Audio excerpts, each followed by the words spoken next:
Hello everyone, I'm Kevin Elson, and here's a look at what's going on this week in the news. We begin with news from the Vatican. On July 11th, Pope Francis signed a document approving a major updating of the criminal laws of Vatican City State. The laws were adopted by the Pontifical Commission for Vatican City State and were made applicable to all Vatican employees around the world. Any Vatican employee, including ambassadors serving abroad, who violate these laws can be tried by the Vatican court. This brings Vatican law into compliance with several international treaties the Vatican has signed, as well as with developments in international law. The changes include the elimination of life imprisonment. The maximum penalty under the new Vatican Code is 35 years. Giuseppe Della Torre, the presiding judge of the Vatican City Court, said the change reflects a growing consensus among criminologists that life imprisonment is an inhumane and useless punishment, as well as the Vatican's view that prison sentences must be motivated by a desire to rehabilitate rather than simply punish a criminal. More news now from the Vatican. It's been almost 4 months since the election of Pope Francis. Now 3 books have been released that were compiled from his speeches. Rome Reports was at the conference unveiling the books. Since his election, Pope Francis has shown the world he wants to build a strong relationship between the Church and the people. It's something that so far he's achieved with his homilies and his public speeches. And so a conference in Rome unveiled 3 books that gather a collection of all the Pope's speeches. Several recurring themes emerge from Bergoglio's magisterium, although one word can sum up his style. Se puede resumir en una palabra. It can be summed up with the word pontifex, Pope. In Latin, that means he who builds bridges. In these first months, the Pope has most of all built a bridge between himself and the people, between God's mercy and the freedom of man, between the distance caused by relativism and the identity of someone who really follows Jesus Christ. Even though Pope Francis has been viewed as some as a revolutionary figure, Cardinal Amigo Vallejo believes he's completely in line with his predecessors. La Iglesia. The Church is always the same in its nature. What happens is that the light it sheds has a different reflection on the various parts of the world. We had the beautiful pontificate of Benedict XVI, a man whose gestures were simple and secluded, but full of light.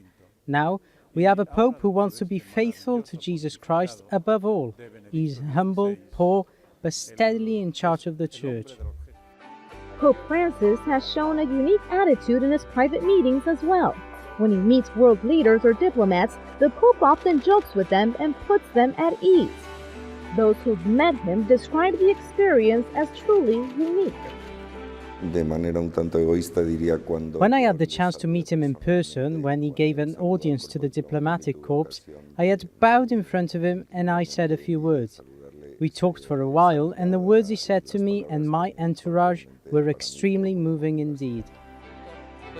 The Pope's speeches and homilies are currently being edited and translated into different languages to make them available to a wider audience. However, this is the first time they're being launched in Spanish, the original language of the Pope. Looking now at news from around the country, commemorating the 150th anniversary of the Battle of Gettysburg, New York Cardinal Dolan, president of the USCCB, celebrated an outdoor mass on the grounds of St. Francis Xavier Parish in the Diocese of Harrisburg, which is near Gettysburg. He called the Civil War battlefield a shrine and a sanctuary to which pilgrims journey with a deep sense of honor, awe, reverence, patriotism, and gratitude. In his homily, he interlaced the Mass readings with the abundance of history and imagery that pours forth from Gettysburg's battlefields.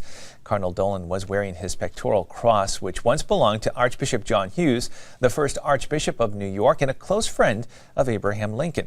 During the Battle of Gettysburg, St. Francis Xavier Church served as a hospital for both Union and Confederate soldiers.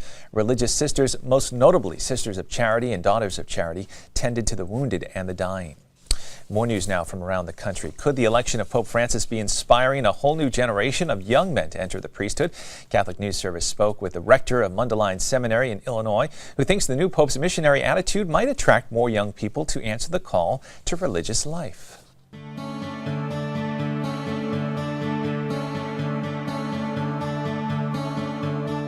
It's real. The Pope does have this massive influence on the Catholic world, especially on these young guys moving toward priesthood. The Wojtyła generation, you might say, are the ones full of, that missionary fervor. the Ratzinger generation, those who are entranced by the liturgy and by the beauty of the church. Francis now, this extraordinary call to simplicity, poverty, the radical gospel. And I just see in all that, the work of the Holy Spirit, the Holy Spirit gently correcting, maybe re-emphasizing, moving to a certain center, which I find beautiful. And as I heard Francis the other day, and I was able to see him close up, there it is in all its power, this Franciscan call to the radical gospel. So I wouldn't be surprised if you begin to attract people with that sensibility, that the next generation coming along will be shaped by him. Looking now at news from Canada, investigators are still trying to figure out why a train derailed in Lac Mégantic, Quebec on July 6th, killing at least 20 people while 30 people remain missing and are presumed dead. 2 days after the tragedy, the Canadian Conference of Catholic Bishops released a message saying that Pope Francis offered prayers and words of condolence to the small community located near Quebec's border with Maine. The Vatican Secretary of State, Cardinal Dolan, said that His Holiness was entrusting the victims to the mercy of God and as a token of consolation sent a special apostolic blessing to all persons touched by the tragedy. The century-old St. Agnes parish within feet of the derailment and blast site sustained minimal damage from the accident. And finally in the news, as of July 8th, the U.S. and Canadian provinces of the Society of the Sacred Heart and International Congregation of Women Religious have come together to form the province of the United States, Canada. Its headquarters will be based in St. Louis.